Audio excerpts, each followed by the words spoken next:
بہت سے لوگوں نے شرطیں لگا رکھی تھیں کہ پاکستان کی معیشت جو ہے وہ کبھی بھی نہیں سنبھلے گی۔ وفاقی وزیر اطلاعات تارڑ صاحب یہ فرما رہے تھے۔ اب آپ اندازہ لگا لیں ان کے مطابق اس وقت پاکستان کی جو معیشت ہے وہ سنبھل چکی ہے۔ میرے خیال میں صاحب کو یہ بات نہیں پتہ کہ پاکستان کے کئی بڑے بڑے نیوز چینلز اس ٹائم فور سیل لگے ہوئے ہیں اور ان کو کوئی گاہک نہیں مل رہا۔ پاکستان کی بہت ساری انڈسٹری جو ہے وہ اپنے یونٹ بند کرتی جا رہی ہے اور روز اشتہار دے رہی ہے، اپنے امپلائیز کو نوٹسز جاری کر رہی ہے کہ بھائی جان آپ لوگ اگلے مہینے سے اپنی نوکریوں کا انتظامات کر لیں۔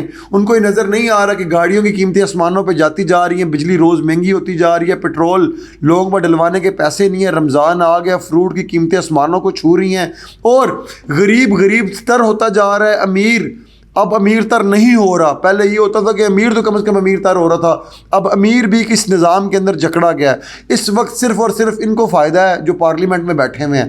معیشت اتنی سنبھل رہی ہے کہ 300% اضافہ کر دیا گیا پارلیمنٹیرینز کی پے میں، اور ملک کی معیشت کو مشکل سے نکالنے کے لیے جو فیصلے لینے تھے پارلیمنٹ کے جو ملازمین تھے ان کو فارغ کر دیا گیا۔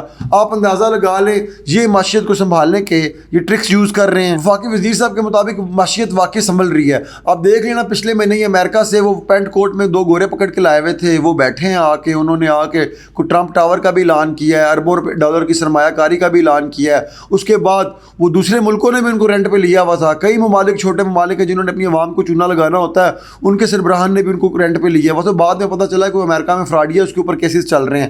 اس کے بعد ہی صحافیوں سے خبریں لگوائی جا رہی ہیں کہ 2 ارب ڈالر آذربائیجان لگوا رہا ہے۔ آپ اندازہ لگوا لیں آذربائیجان کے پاس خود صرف 11 ارب ڈالر کے ذخائر ہیں۔ آپ کے ملک میں کیا نکل آیا ہے کہ وہ 2 ارب ڈالر کے جو ذخائر ہیں وہ آپ کے ملک میں جھونک دے؟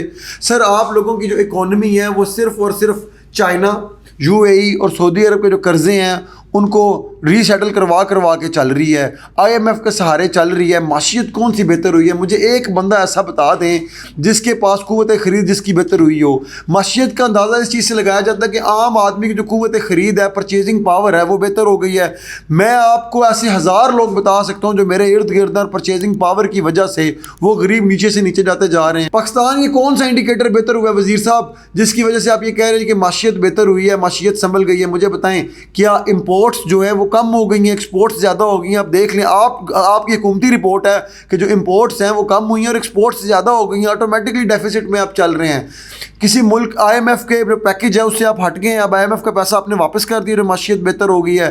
کیا ورلڈ بینک کا جو قرضہ تھا وہ آپ نے واپس کر دیا ہے؟ کیا چائنا، UAE اور سعودی عرب کے جو قرضے ہیں وہ ہم نے واپس کر دیے ہیں ری سیٹل کرنے کی بجائے؟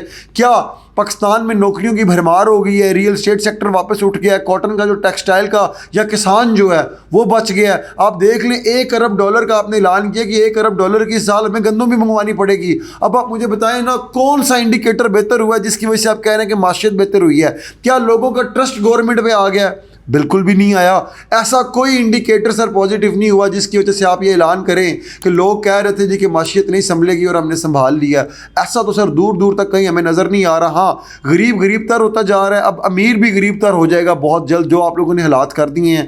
لوگوں کا آپ پہ کوئی ٹرسٹ نہیں ہے، لوگوں کو انصاف مل نہیں رہا اس ملک کے اندر، لوگ گھٹ کے جی رہے ہیں۔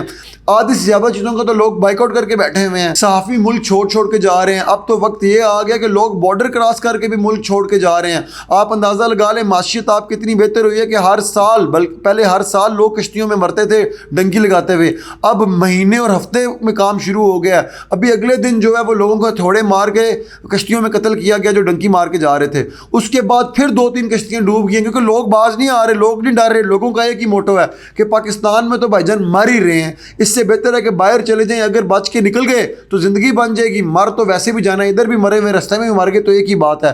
یہ سر آپ کی معیشت سنبھلی اور یہ ہے پاکستانی قوم کا آپ لوگوں کے اوپر ٹرسٹ۔ اب آپ اندازہ لگا لیں آپ کے بیان کا کیا مطلب ہے۔